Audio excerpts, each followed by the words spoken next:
Curbside parking. It's something you're going to have to do almost every day as a driver, and it's something you're tested on. Today I'm going to show you how to curbside park and how to make sure you don't get an automatic fail on that part of the drive test.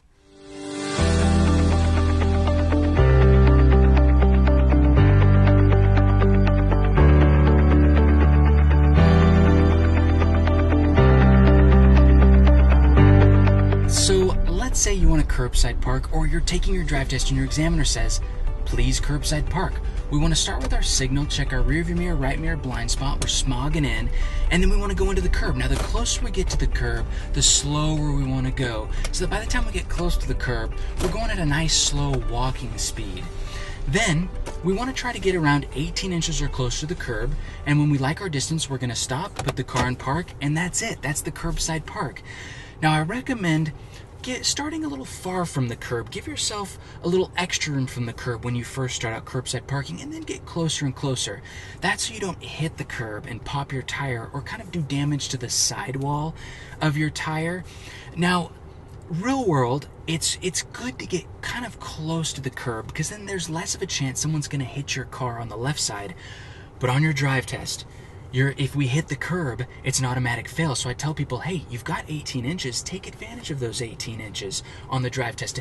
Let's say you're a little far from the curb on your drive test. You're like 19 inches. Your examiner's not going to pull out a tape measure and be like, looks like you came a little too far away from the curb there. That's an automatic fail. Now, as long as you're about 18 inches or closer, you're going to get a pass. Then next on the drive test, they're going to say, all right, please reverse in a straight line, and I'll tell you when to stop. Now this is going to be easiest if you put your left hand top middle of the wheel and you put your right hand kind of behind your passenger chair.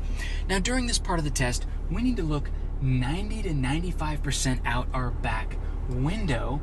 You can use your right mirror like 5% of the time to kind of manage your distance to the curb. It's a little easier to see your car and the curb. But if we use our backup camera or our rear view mirror, it could be an automatic fail on the drive test.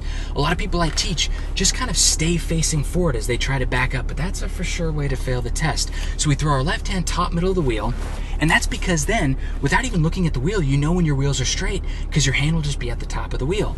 Now as you're backing up, if you get too close to the curb, we're just going to turn the wheel a little away from the curb or to the left. That will bring you away from the curb. Now, if you're a little far from the curb, we're going to turn our hand to the right or towards the curb. Now, that will bring your car into the curb, but you'll notice I'm just barely turning my hand when I make an adjustment. I'm not turning a ton because that will cause you to go really far away from the curb and you have to counter steer. So it's best to just kind of back up like this. I'll give you an example. My car is in reverse. I'm backing up. If I want to get closer to the curb, I'm going to turn a little towards the curb. If I want to go away from the curb, I'm going to turn a little away from the curb. Now the trick is to keep your car going really slow. My foot is still on the brake pedal.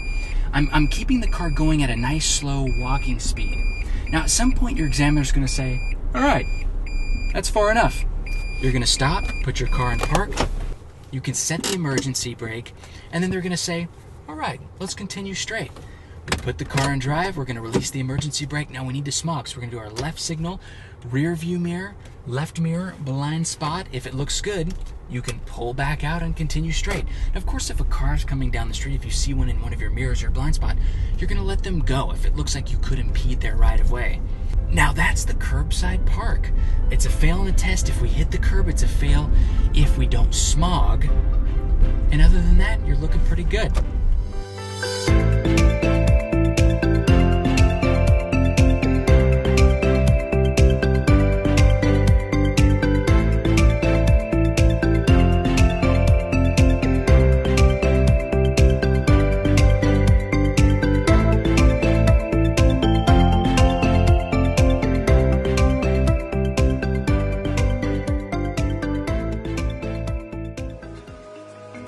Thank you for watching our video on curbside parking. Good luck on your drive test. See you in the next video.